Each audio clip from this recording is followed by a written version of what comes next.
Hola, buenas noches y bienvenidos una vez más al blog de Iskandar. La historia de hoy se titula El Infante, segunda parte. Si aún no has escuchado la primera parte, te invito a hacerlo. Te la dejo en tarjeta de sugerencias acá arriba. Aquellas palabras de su mamá la dejaron en un estado de shock profundo. Laura fue incapaz de reaccionar, con la mirada perdida en un punto lejano, como si de pronto hubiera sido petrificada en una expresión perpetua de horror y desolación. No podía ni escuchar a Daniel, junto a ella, que trataba de consolarla sin remedio. Ni siquiera reaccionó con la llegada de la mañana. Todo se sentía para ella muy confuso, difuminado, como si aquello no le estuviera ocurriendo a ella, sino como una película que miraba distraídamente, sin mucho reparo en el sufrimiento del protagonista.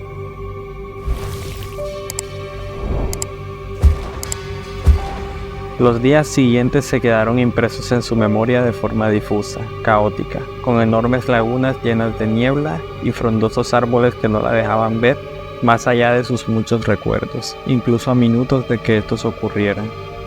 Todo lo que podía ver y escuchar eran aquellos ojos, aquella sensación pavorosa que sintió durante su más ardorosa pesadilla, acompañada por el llanto quebrado de su mamá, que sonaba como un vaticinio de muerte trágica. Apenas si era consciente del paso de las horas, e incluso de los días, en los que podía sentir, muy a lo lejos, la compañía de Daniel, que se negaba a abandonarla en ese momento tan complicado para ella. Las noches no eran mucho mejores, siendo una continua repetición de su pesadilla, su infierno personal. Las escenas, los ambientes se repetían noche tras noche, en una coreografía tan precisa y hórridamente sincronizada, que parecía casi como una película repitiéndose una y otra vez en su memoria.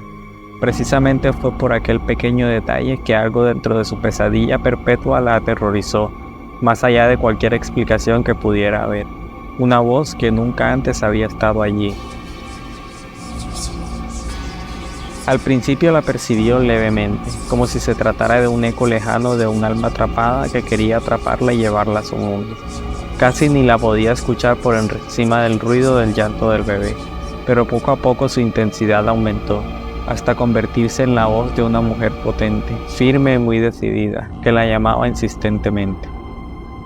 Aquella voz era tan potente, tan cargada de energía, que hacía temblar el suelo solidificado de su realidad, convirtiéndolo en un masacote palpitante y resquebrajado, y que difuminaba la pesadilla hasta desdibujarla, como si simplemente se hubiera roto un lienzo de fondo. Laura se tapó los oídos y cerró los ojos con fuerza, sollozando incontrolablemente, deseando que todo aquello terminase de una vez. Un último grito llenó el mundo con un clamor insoportable, que sería lo último que ocurriría antes del estallido final del mundo. Cuando Laura volvió en sí, se encontró en la sala de su casa, semioscura. Frente a ella estaba sentado Daniel, su novio, y una mujer a la que no conocía, pero que le sonrió con agrado antes de presentarse con una voz que identificó enseguida como la voz de su sueño. «Hola, me llamo Beatriz», dijo la mujer con una amplia sonrisa. «Qué bueno que ya estás de regreso». Laura la contempló en silencio un poco estupefacta, mientras Daniel le explicaba que era una medium, una persona que tenía el don de comunicarse con seres del más allá. «¿Qué es lo que me está pasando, Beatriz?». La voz de Laura sonó mucho más lastimera y desesperada de lo que habría querido. La medium tomó un largo sorbo del té que Daniel le había ofrecido. Laura tuvo la impresión de que estaba midiendo muy bien sus palabras. «No lo sé con seguridad», dijo Beatriz tras un largo silencio. «Sentí una presencia tratando de acercarse a ti, pero no pude verlo bien. Tendremos que hacer contacto nuevamente para poder saber de qué estamos hablando». «Bueno, hagámoslo», dijo Laura, decidida. «Querida, estás agotada. Créeme, necesitarás energía para lo que viene. Ten». Le extendió una bolsita de té un tanto peculiar. «Este té causa un sueño profundo. Eso evitará que tengas pesadillas. Mañana vendré de nuevo para que podamos hacerlo». Tras despedirse de ella, los dos se quedaron en silencio. Se quedaron hasta ya entrada la noche mirando películas para distraerse de todo lo que pasaba. Ya yendo a dormir, Laura se tomó el té que le había dejado Beatriz y tan solo unos pocos minutos después le empezó a invadir la somnolencia. Se acostó junto a Daniel y antes de darse cuenta se quedó profundamente dormida. La mañana siguiente la sorprendió aún dormida. Cuando abrió los ojos, su primer pensamiento fue el sentirse descansada, mucho más de lo que recordaba en las últimas noches. Pero aquella sensación se desvaneció con rapidez al recordar lo que aquella tarde iba a pasar.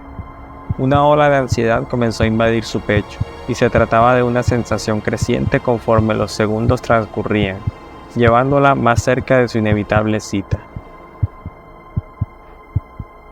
La hora pactada finalmente llegó. Como si se tratara de un mecanismo perfectamente sincronizado, la delgada pero firme figura de Beatriz apareció en el salón de la casa de Laura. La chica dio un respingo cuando la vio aparecer, distrayéndola de sus pensamientos oscuros. Se saludaron con unas leves cortesías y mientras Laura se acomodaba en su sillón, Beatriz daba una vuelta alrededor del salón con los ojos semicerrados, como si estuviera tratando de percibir el aroma allí presente, o quizás algo más. Colocó algunos pequeños objetos que Laura no supo identificar sobre la mesa y otros muebles. Cerró las ventanas y encendió varias velas e inciensos hasta dejar el ambiente de la sala semioscuro, con un resplandor anaranjado siniestro que hacía presagiar acontecimientos nefastos. Aquello contrastaba con la actitud jovial y hasta divertida de Beatriz. La mujer caminó hacia la pequeña mesa de centro, sentándose de tal manera que formaba un círculo de 3 con Laura y Daniel. Los chicos miraron, impávidos, cómo la expresión de la medium cambiaba drásticamente, para convertirse en un gesto serio, casi hasta trágico. Bueno, vamos a empezar. Esta tarde será solo de exploración, así que no debemos hacer nada extraño.